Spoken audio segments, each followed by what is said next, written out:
Different satellites. All right, let's call this meeting to order. This is a special meeting of the City of Harbor Springs, Michigan Planning Commission. Today is Thursday, April 6th, 2023 at 5:30 p.m. And this meeting is now in order. And Jeff, would you like to call roll for us? Absolutely. We'll start with Nancy Rondell. Here.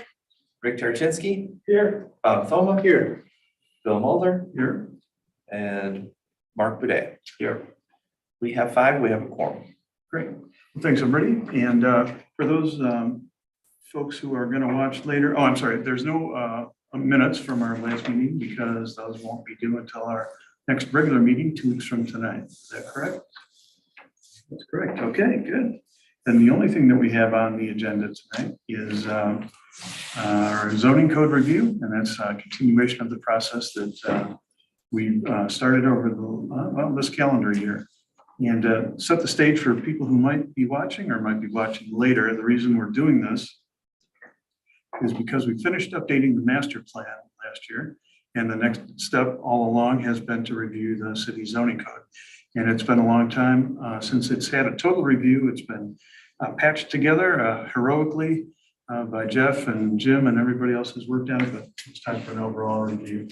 And also, Beckett and Rader presented a seminar for us earlier in the year about zoning trends, and there were a number of new ideas in there that we thought warranted taking a look at and learning about. And that's really what tonight is all about. We're still in learning mode on some of these ideas, and John Icoangeli from Beckett and Rader has prepared a package for us that looks really interesting. Just seen it here. So that's the main thing that we're going to do tonight. I don't see that we're going to vote on anything or anything formal. It's just we're on learning mode. Sound good? All right. John, what should we know? Okay. Put this packet together for you to talk to start the discussion on taking a look at some of the dimensional requirements on residential property. And Jeff had sent me a couple of weeks ago information on 2 different types of lots that are predominantly in the city, and those are the 52.8 or 53 feet wide by 132 and 66 by 132. And both of those lots are in your R1C zone district. So the first thing that I wanted to go over with the PC is how the ordinance is set up to develop a piece of property. Okay, and that's the first exhibit. So this is a 53 by 132 foot lot. And if we apply the current requirements, and the first thing that we have to apply are the setbacks. So there's a 20-foot front yard setback that's required, a 30-foot rear yard, and 8-foot side yard setbacks. Okay, the ordinance basically states the side setback is 8 feet or 12% of the lot width, which is ever greater.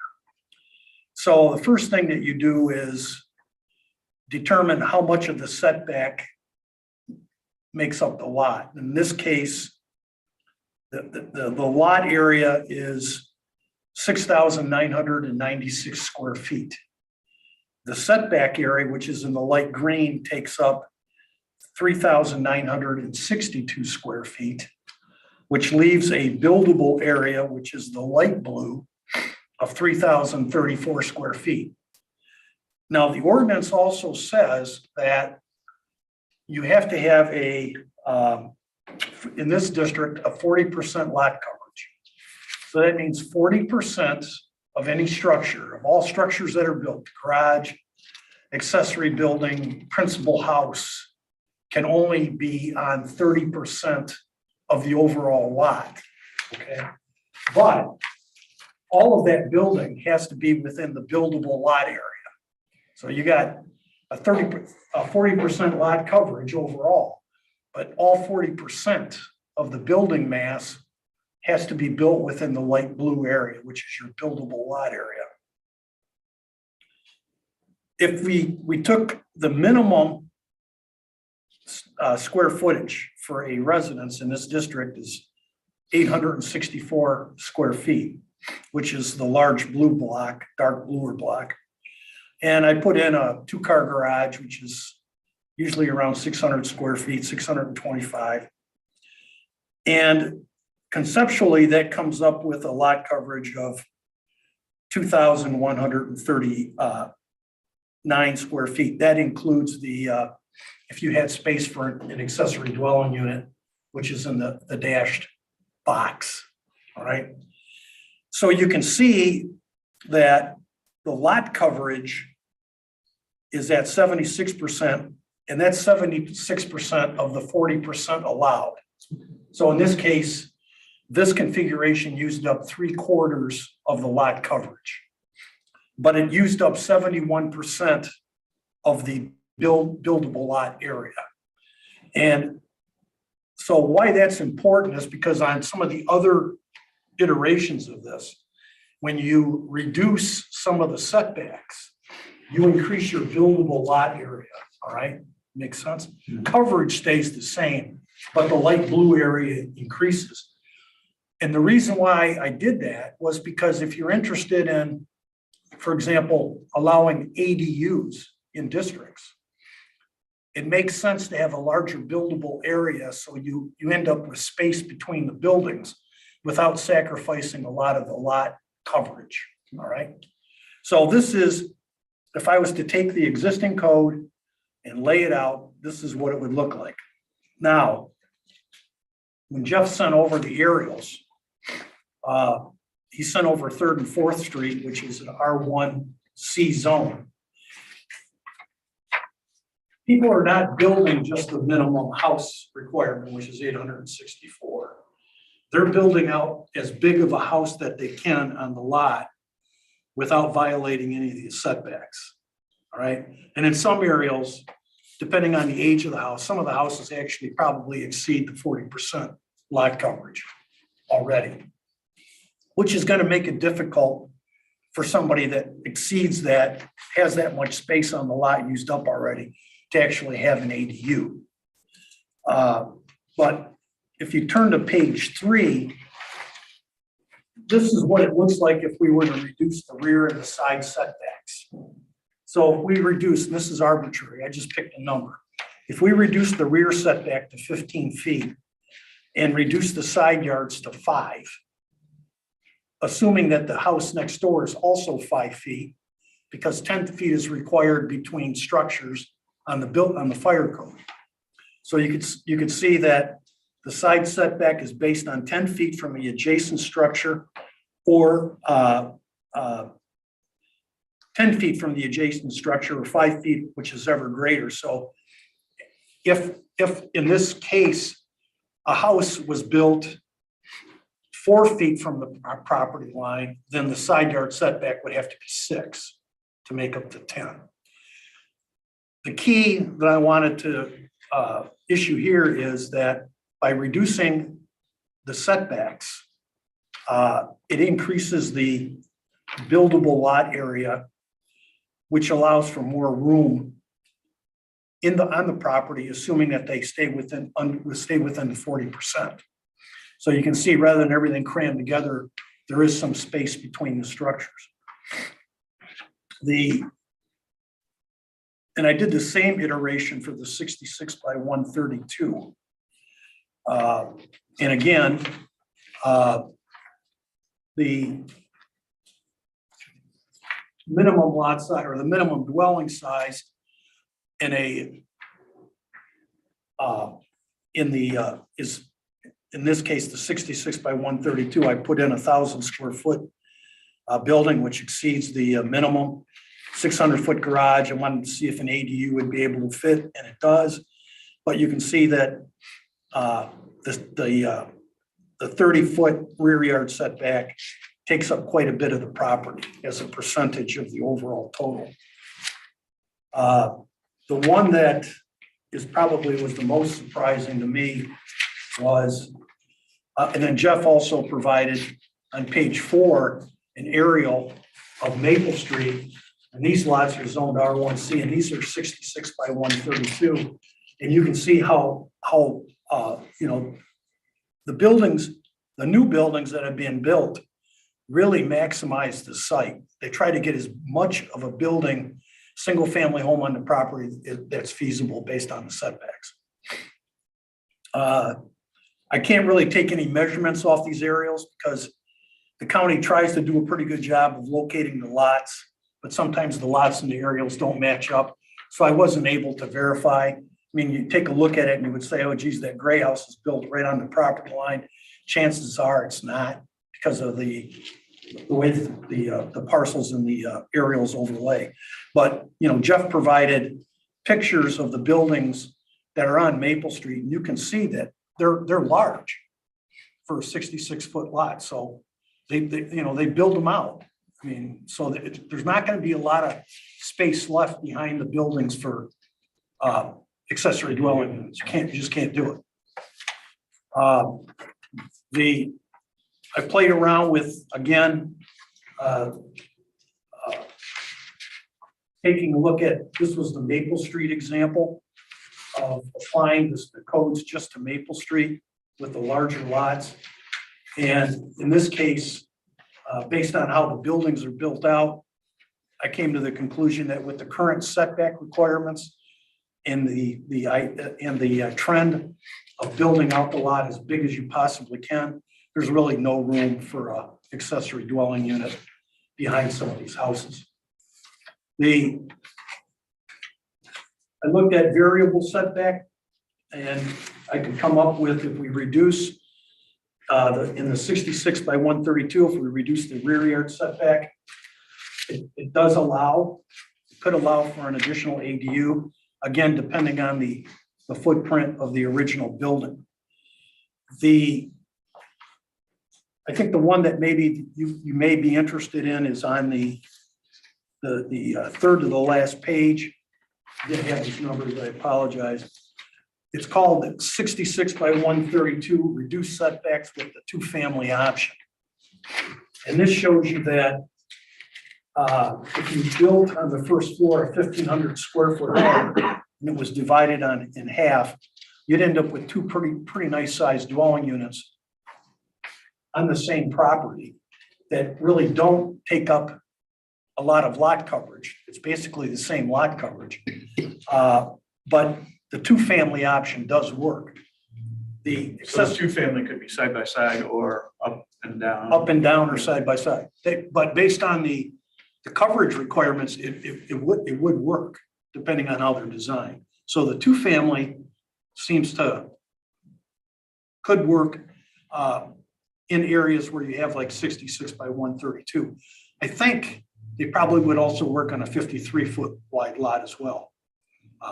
So 2-family option seems to be in play based on how the existing buildings are built out. Most of the existing lots that I looked at on the aerial don't look like they have enough room in the back to support an accessory dwelling unit at this time. The one zone that was really interesting is the R1B, which is 80 by 100. And it's almost like a square. But the unusual thing about it is that 70% of that lot under the current statute is setback. You have 35-foot setback by 80 in the back, 25 by 80 in the front. And then you got your 10s on the side. And when you add all that up on an 80 by 100 in the R1B, 70% of the lot is used up in setback.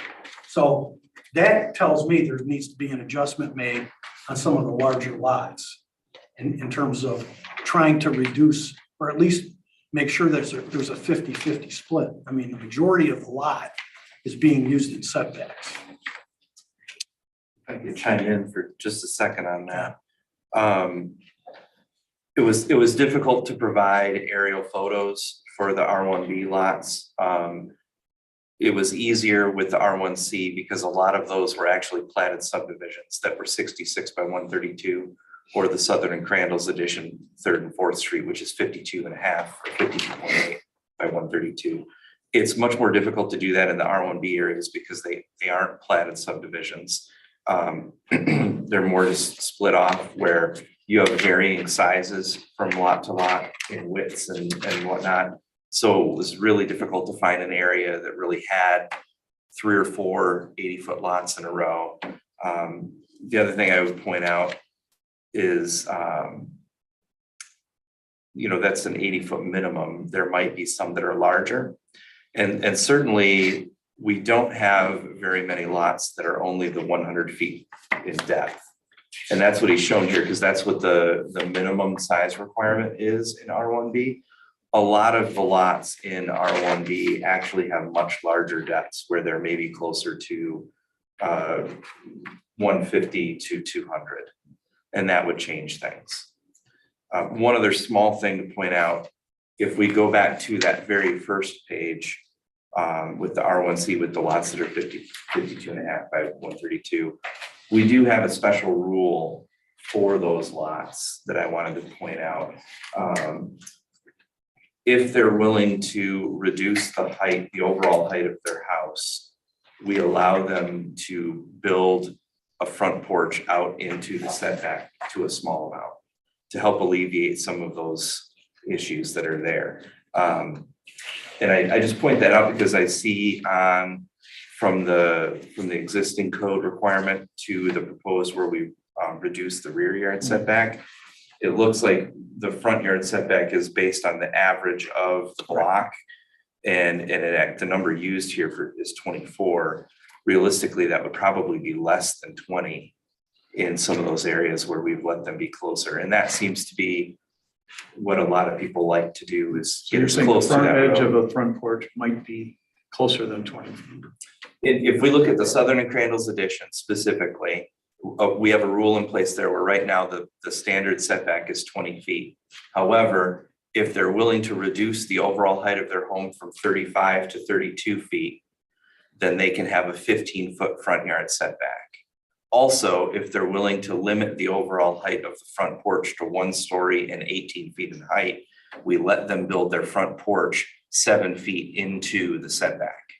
So when you walk down those new homes that are being built on 2nd Street right now, and some of the homes that are on 3rd and 4th, you can see that their front porches are much closer to the sidewalks than you would find in other neighborhoods. Just as some other thoughts on some of the things that have gone on.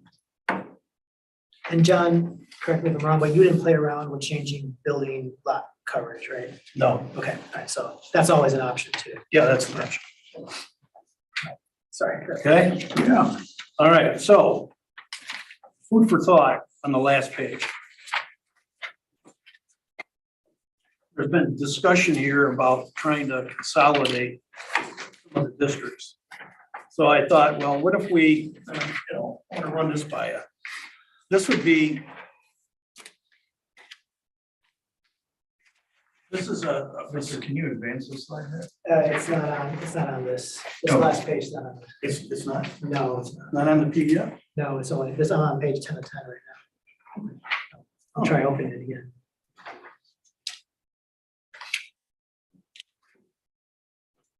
Looks like it crashed, so let me try. I wanted to take a look at a scenario where we use percentages in order to determine buildable lot area with a, so we don't have districts that have minimums. Because even in some of your zoning districts, you have different lot widths, all right? So what I came up with was, I fell back on the 12% side yard setback. And so then I just put down looking at a variety of different lot widths, just to see how it would play out. And then I looked at the lot depth. The rear yard dimension would be 15% of the depth of the lot. And we looked at the 53 by 132, which currently has a 30-foot setback. Or the side yard setbacks are 8 feet on each side. Well, if you look at the 53 side yard setback at 12%, it would be like about 6.4 feet. If you looked at the depth of a lot 132, your rear yard would be just about 20 feet rather than 30 feet. So you're reducing the rear. The front yard dimensions, I had the average of adjacent lots, or 100 feet if there were no adjacent buildings, to get an average, okay? And some communities are going with the average, primarily to give some articulation along the street so everybody's not up to the same line. And here I just put in 20 feet and 25 and 30 based on what some of the current code is. And then I took a look at what the buildable lot area would be. That would be the light blue area. So if we took a 53-foot wide lot, the buildable width of the light blue area would be 40 feet. The length of the buildable lot would be 77, and the buildable area would be 3,100. And under the current code, the buildable area is 3,034. So we're a little bit more. And the lot coverage I had pegged at 35% just to be able to measure it. This could be a methodology that we use on part of the city, basically to use some type of standardized approach that, depending on the width and the length of the lot, would determine the setbacks in the buildable area. So that way, instead of having R1A, R1B, R1C, maybe you take R1B and R1C and, you collapse them. There's some thought about on the R1As, they may be difficult where they end up with too big of a buildable area. Then you end up with really, really large homes. But this is something I want to discuss with you, because you've had this interest on collapsing districts, but in order to collapse districts, you have to have a way of setting some standards. So. And R1B and R1C is the majority of the, lots in. Yeah, it's interesting. So the residential in the R1 districts go anywhere from 53 feet, right, to 100. The requirements, is that right? Mhm. So if we're gonna collapse them, we somehow have to come to a way of dealing with all those different side widths in particular of lots. right. Yeah. And I took a stab at it to see how close they would come. The current requirements, zone requirements, are on the bottom of the table. So you have the R1A is side yards are 15, the R1C is 8. So you could go up and compare it. So instead of being 8, a 53-foot lot would go down to 6.4 feet. Under R1C, the rear yard dimensions are 30. Under this scenario, it would be close to 20 feet. So you're shaving off 10. The front yard dimensions in the R1C are 20. I got to have it at 20. So I looked at a way of trying to put some standards in place that, depending on the lot width and the lot depth, then those would determine what your setbacks are going to be to create your buildable area. What are some of the, what's I understand what the intent of the front yard setback would be, how you want it to be varied, that makes sense to me. I understand, okay, why you need to have a certain amount of side yard setback, minimums, fire code, et cetera, you know, and all that, but what's in the planning world, what's the intent of the rear yard setback? Why do we have the number of like 15%? What do you look at as a planner for the rear yard? Because Well, that seems like that's where there's a lot of perhaps space available, but what are the What's criteria? What's the reason for it? Yeah, what's? I think a lot of driving the reason is the proximity and privacy. So you're not building right up or close to the rear lot line, so the person that you're building on the other side has some degree of privacy. So that's the rear yard The idea. rear yard idea. So people can have some Some private yard Privacy and space, some rear lawn. not on the sides, not on the front, but that's the goal of having it in the rear. But, you know, when you get too large, I mean, when you think about it, you got 30 and then the guy behind you's got 30, that's 60 feet Yeah. of open area. Now, some people may like that, but that's also the width of another lot, you know, think about it. So if you shrink those somewhat, then you open up the buildable lot area.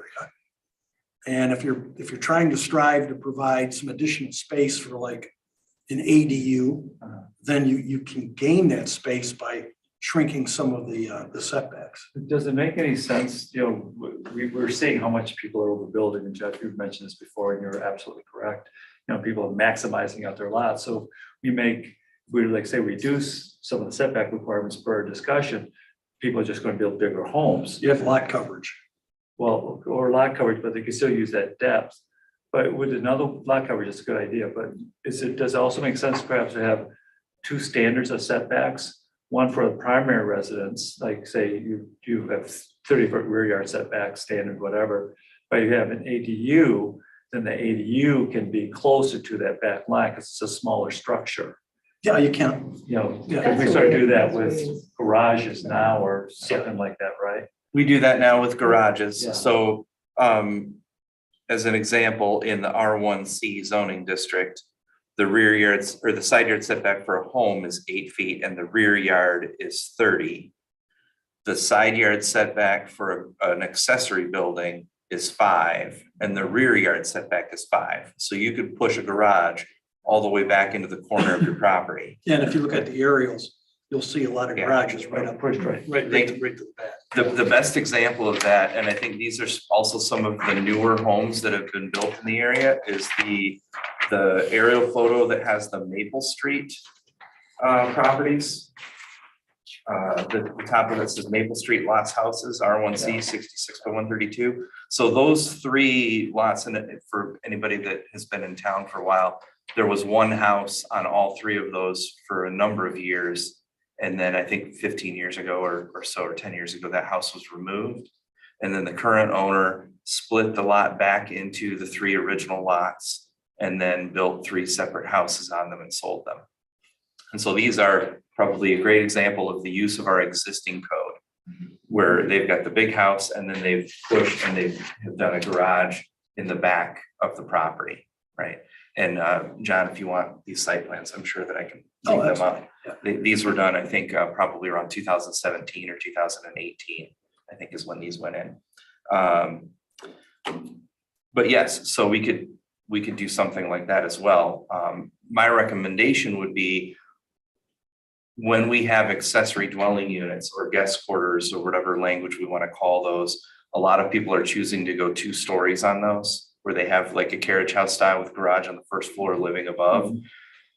That's been our most common complaint. Not that we get a lot of complaints about those carriage houses, but when you have in the R1C district where you can be just 5 feet from that side property line, then you have the neighbor that now has a 2-story structure just 5 feet from where they might have a courtyard or some way that they're utilizing their backyard.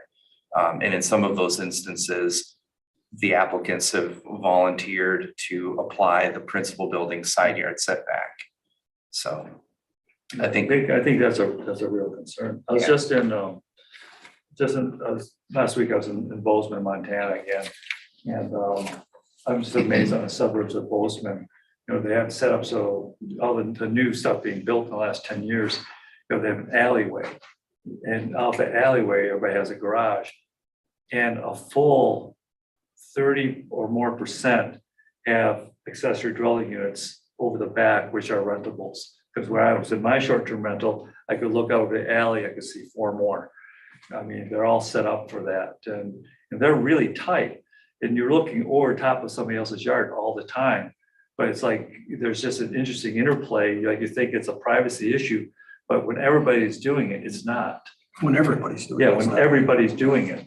But we have to be sort of, I mean, obviously we can't do that here because, you know, we're all planned out already and built out practically, but it is just interesting to see how intense they are in the lot coverage they allow, which is, you know, well over 40%, well over. But it works.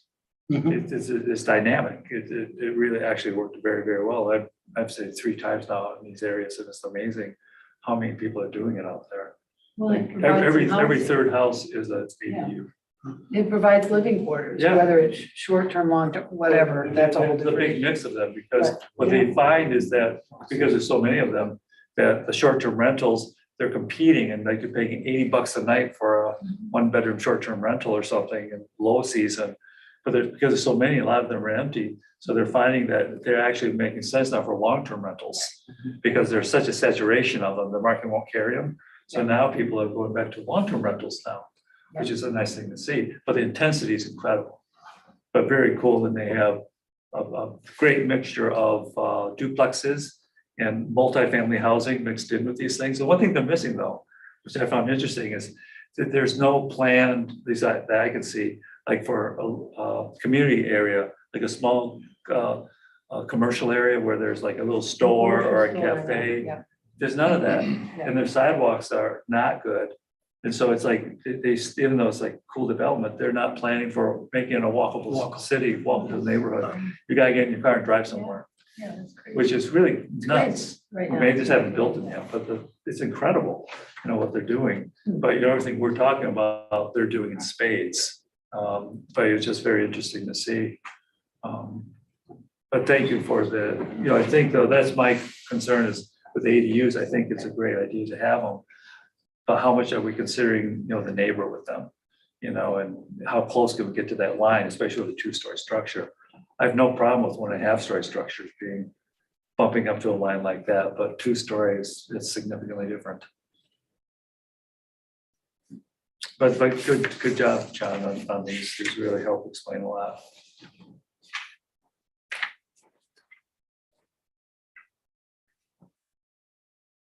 Any thoughts from what John's put together? Initial thoughts or? A lot of math. A lot of math. Yeah. It's good. No, I thought this was very helpful. John makes it, you know, into a concrete case that you can, you know, look at different solutions to. And thanks for going the extra mile and posing or illustrating the percentage idea. That could have some possibilities for us. I think it's really interesting, this first, lots of, all the pages, but when you look at how much of the lot is the setback area.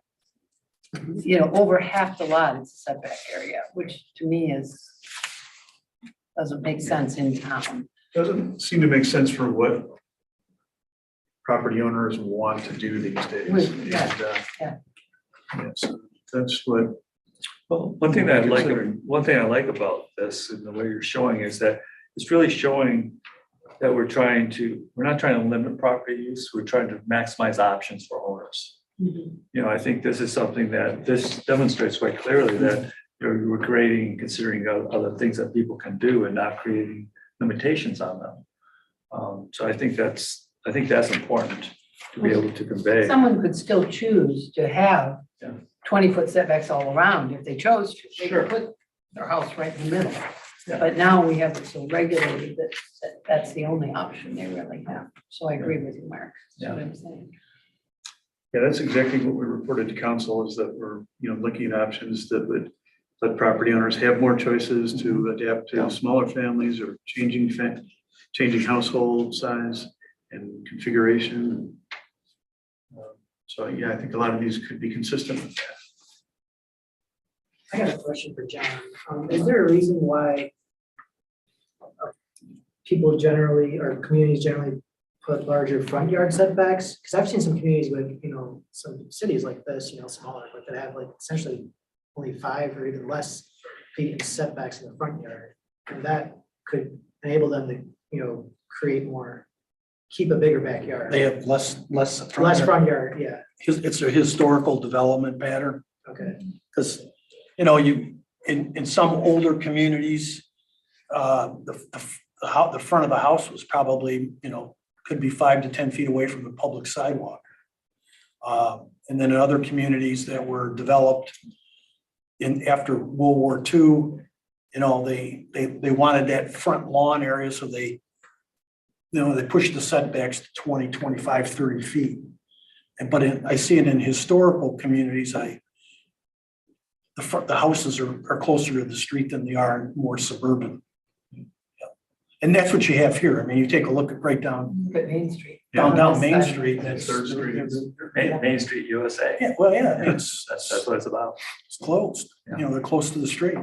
And that gives you more of a pedestrian orientation and a walkable than when they're further back. And also could, decrease the amount of surface for like a paved surface if you're gonna build a driveway and stuff too. Sure. Anyway, that's just one option I want to throw out there. If, it's, even reducing the front yard setback. If we have that concern about privacy, keeping some more privacy in the rear lot. I mean, we could take this and develop a prototype off of this, but, planning commission's gonna have to kind of give me some direction relative to, like the plate, I know that the garage can go back into the rear yard setback. It's kind of odd that the garage can go closer to the property line than the main house can. But, you get, if you want to give me some parameters, I can work up a kind of a standard prototype and we can see what those numbers come out at. But what I've seen on the aerials and taking a look around town is people are maximizing their lots out. I mean, there's very little room behind some of these houses to even consider an ADU, But I think what it showed is that some of the lots are sufficient enough that somebody, if they were a vacant lot, somebody easily on a 66-foot lot could put a nice 2-family with side by side or up and down and still integrate it in with the neighborhood. And it's sort of like the one where you pointed out, Jeff, on the second to last sheet, where it's, or the last picture where, was the second sheet where one person took an existing lot and made it into 3 lots. I could see that just even from a financial perspective, taking one of the older homes, which are here, taking that house out and putting in, if they have more options, and putting in a single family with an ADU in the garage or a duplex, financially it'd start making more sense if they have these options, that you would see some turnover in some of the older housing stock, which, with today's construction costs, it's arguable, are they worth renovating? So it's just knocking them down, especially if you can, increase the intensity from a financial perspective, it could be a driving force. We've certainly seen that, buyers coming into Harbor Springs or people living in Harbor Springs already have the willingness to invest to keep an existing structure and restore it, or remove that structure and put something new in place and update. And we've seen, on Maple Street, this person that bought the big lot and then split it into 3, and then even here on Beach Drive, where the property owner bought the adjacent lot, and then with those 2 lots, he had enough frontage to split that into 4 lots to put up for sale. So people are willing to do that, given the incentive. Okay, well, this gives us a lot to think about. And this is a very good tutorial on lot size and lot coverage and lot usage. And in terms of next steps,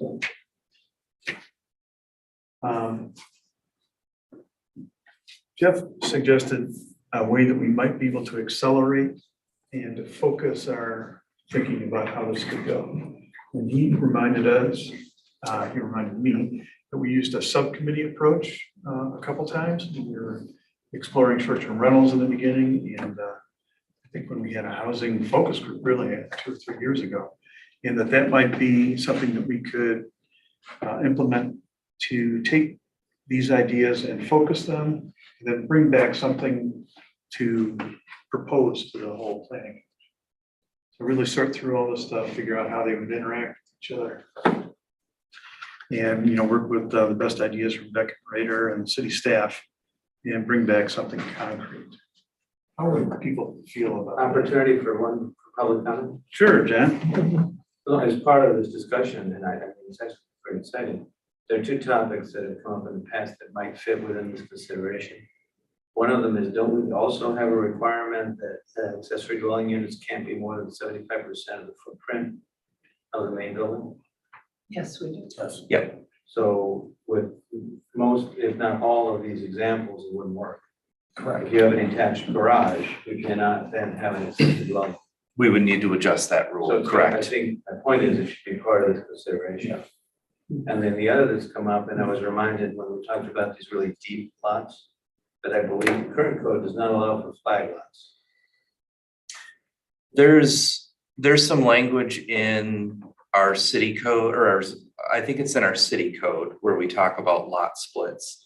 There's also language in the Land Division Act for Michigan that talks about a minimum width to depth ratio. And that is something that we would need to take into consideration at some point through this discussion. Well, but also there's a requirement that any property with a dwelling unit on it has to have certain frontage Yes, there's some street. on the street. Correct. And if you with a flag lot, you don't have that. You can have width and plenty of depth. But you couldn't split it that way and build on it there's no way to attain street frontage. Again, if the idea is to look at flexibility to be able to, and I don't know, I have no idea how many lots the city this would apply to, but I think it belongs within this discussion, looking at flexibility. Great. There's a couple of good ideas. There are a lot, so that's why I'm coming back to this idea is like, there's a lot of details in this stuff, a lot of interactions, and things that need to be thought through. And I don't think it lends itself to a, 9-person group, group problem solving exercise. And I think a smaller group could work with Beckett Rader and city staff and focus some ideas and bring back something actionable to react to the planning commission. How do people feel about that? That's a good idea. Rick, any thoughts? Well, I think a committee is a good way to go because you've got a smaller group, you can come to a consensus quicker. And then present it to the whole group to something that's already been whittled down to bare nuts and bolts rather than everybody working on it and trying to come up with the same thing, taking up 9 people instead of 4. So you can possibly take care of 2 things at one time. Thanks. I think you said it better than I did. Nancy, do you have any feelings on it? I think it's a good idea. I think it'll move things forward. I think we can spend an awful lot of time just not, I don't want to say spinning our wheels, but just trying to sort through everything with this many people. It takes a lot of time. So I think it's a great idea as long as it comes back. Obviously, it will come back to planning before a recommendation was made. Have to focus on a few pretty specific things. Every time we talk about it, I just think of more and more I things know. that enter into it. So, Well, I think that speaks to the point of, the overhaul of the whole thing, Yeah. because there's so many things that have been tweaked over the years that, are going to be consistent. So we have to look at it holistically, right, but it's also part of the whole rewrite thing. yeah, because there's a lot of There's inconsistencies there's a lot of that have just sort of, band-aids were I used over the think years. things have just been plugged in to make it work for whatever the reason was. But then there were spinoffs to that nobody thought about at the time. Yeah. And we catch them when we go back and look at the whole thing again. So I think it's important. Bill, one more thing that, reading the toolkit book, one of the things that was advised in there is not to change everything at once, to break it down and try it in one section first and see how that works. You know, do the R1C first or R1B and apply all this and see how that goes, and then expand it to the other districts later on. That way, we don't have to take in every possibility, just the possibilities in that one district. Well, that's a good caution. Yeah. And, But it's up to, I think that's a really does, sound advice from them, but the issue we have is that a lot of the stuff that would affect that R1C is somewhere else in the code, so that's why we have, for John's point, we gotta really be somewhat thorough about it, right from the beginning, because there's so many little pieces out there that we'd have to make sure we catch. Or we'll catch more time because people will point them out to us and take advantage of it. But you said here. But I take your point. We could look for ways to implement things on a measured basis. If we have any questions about that. That bears looking into that.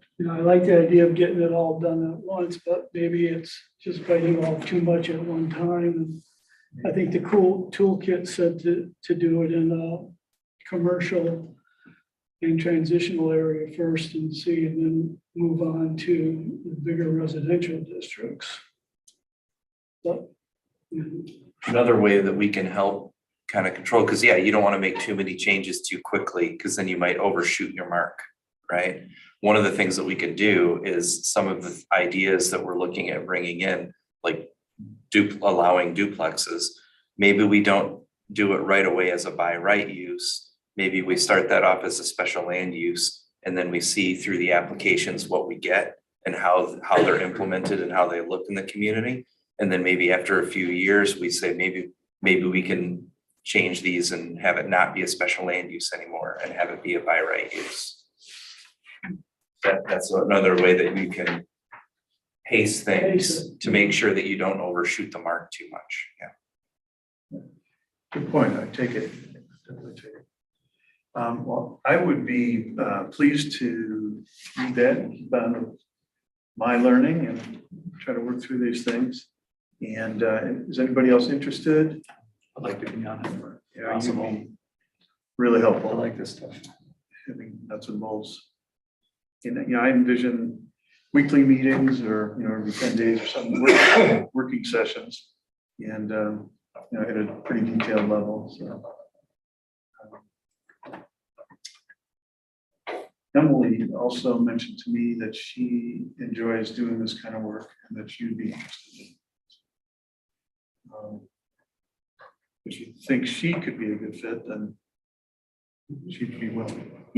Just a suggestion, just thinking about it, I'm wondering I think it's a great idea, but I'm wondering if you could let the planning commission know what topics you were looking at along the way. Yeah. So that if there was something that someone who wasn't on the committee had thoughts on or had knowledge on or whatever, they could just send a memo to you, to whoever's on the committee. Great. Say, well, when you're doing this, think about this too. Great. Would that be helpful? Yes, I think it might. I think it's a Yeah. real good idea, because we have to discuss that in our regular meetings, so you don't get too many. Otherwise, I think you're just gonna have to go back again and again. Yeah, well, I think we're limited by the number of people we can have on Yep. subcommittees. We just have to make sure, I think the main thing is we have to make sure that we don't have too many people from the planning commission on the committee where we would hit a quorum. Hit a quorum, that's And right. then all of a So 4 or sudden, it's less. so we need to make sure that's Yeah. 4 or less Yeah. members.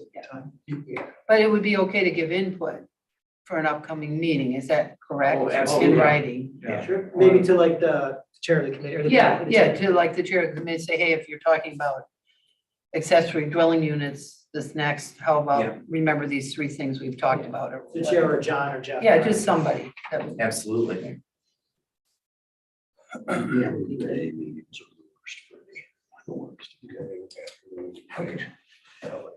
And how many people should we have? Up to 4. Up to 4. Yeah, I can't. So 3 or 4. I think, didn't we have 3 or 4 for the short term? We did, I guess, yeah.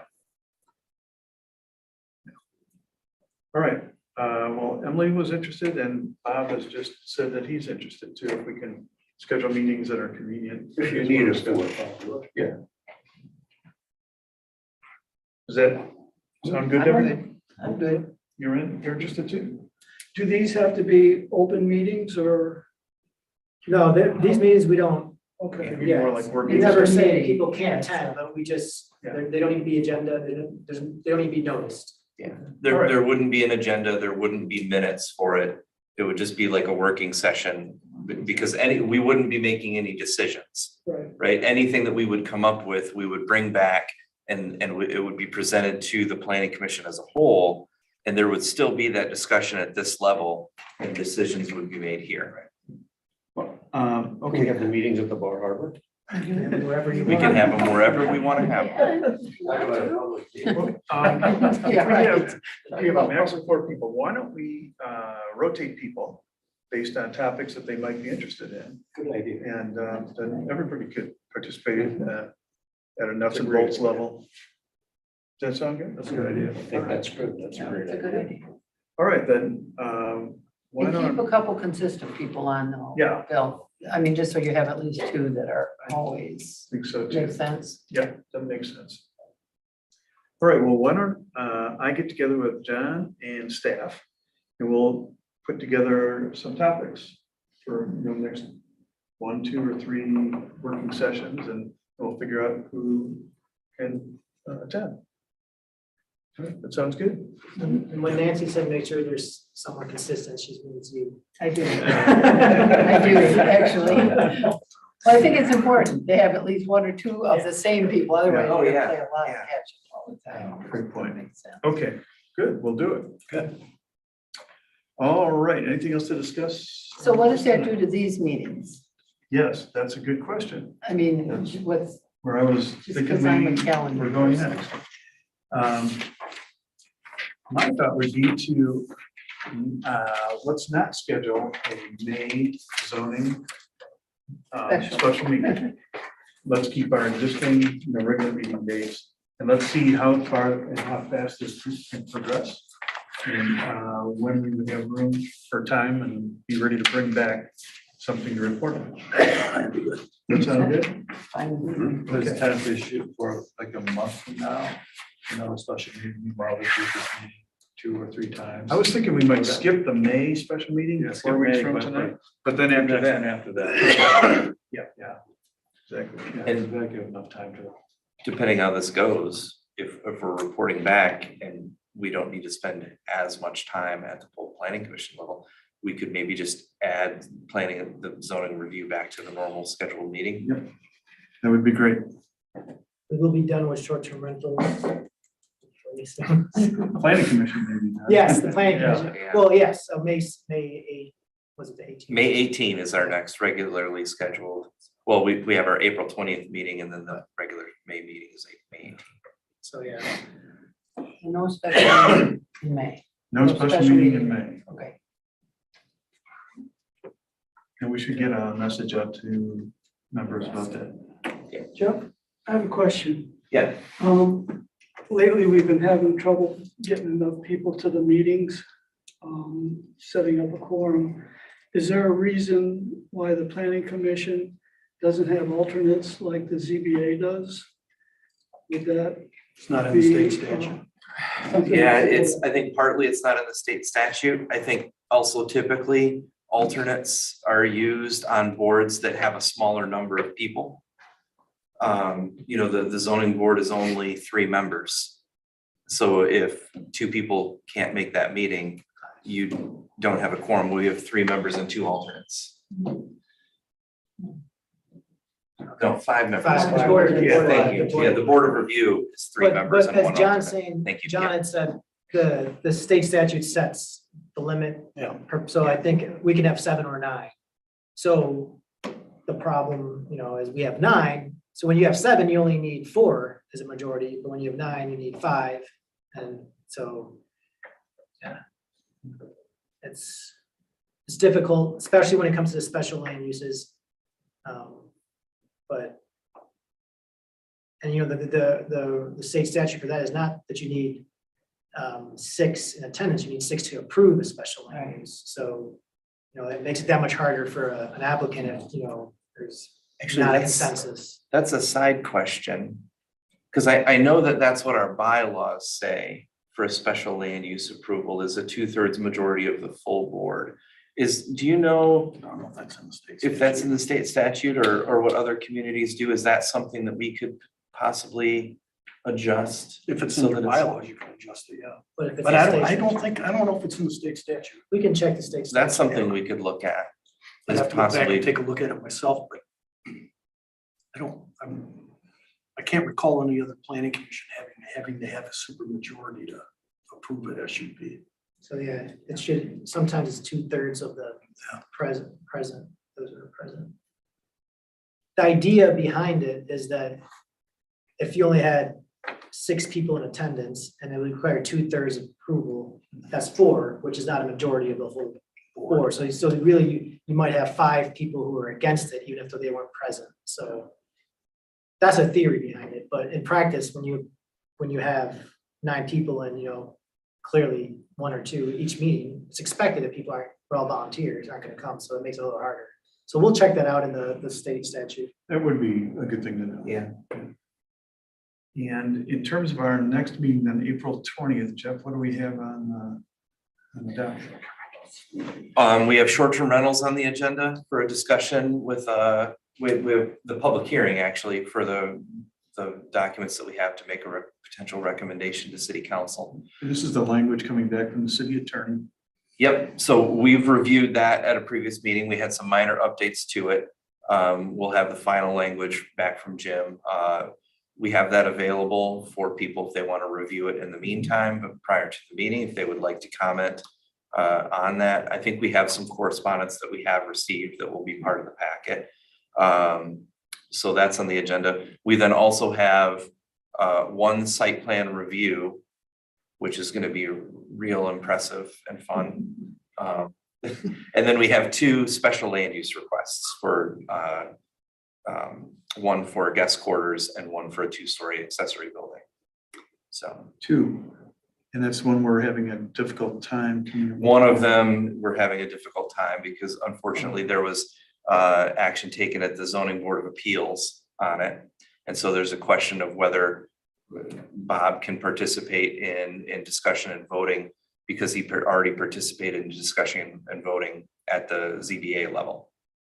Well, it wasn't the same issue. Well, it's the same plan. There's a different discussion happening though. So it's the same plan that was presented to the ZBA. They were asking for a variance.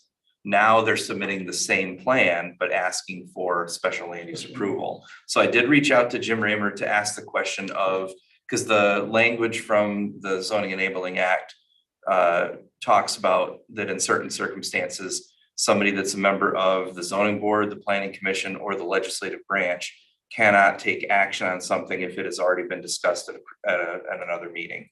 So the question is, would it be the same exact discussion as in requesting that variance? Or is it the same discussion referring to the same plan? Great, well, And yeah, so let's I've get asked- that clarified and we'll know. So if, it doesn't look like we can have quorum for these 2 special land uses. We might have for one of them. I was gonna ask for the second Well, one. Do we The have other, the other one we should be okay for. Okay, It's just the one. although the applicant might want to consider coming to a meeting where we had more attendees That'll be up to him or her at Yes, it would. the meeting to decide. at that meeting. Okay. Yeah, because they already submitted theirs on time. Okay, Yeah. great. And so we may be looking for a special meeting date to go over a special land use. I think we're certainly looking for a special meeting date for the one, because we know that we will not have sufficient votes to be able to take action on it. All right. So we'll be reaching out to the planning commission members to make sure that we can have sufficient number of people to potentially schedule a special meeting to hear that. Okay. And that's my action item, If you could help me with that, I would very much appreciate it. accepting from Jeff. So you'll be hearing from him. All right. Any other older new business we haven't discussed? All right, thanks, everybody. Learned a lot tonight. Thank you. Appreciate it. Thank you. This meeting is adjourned.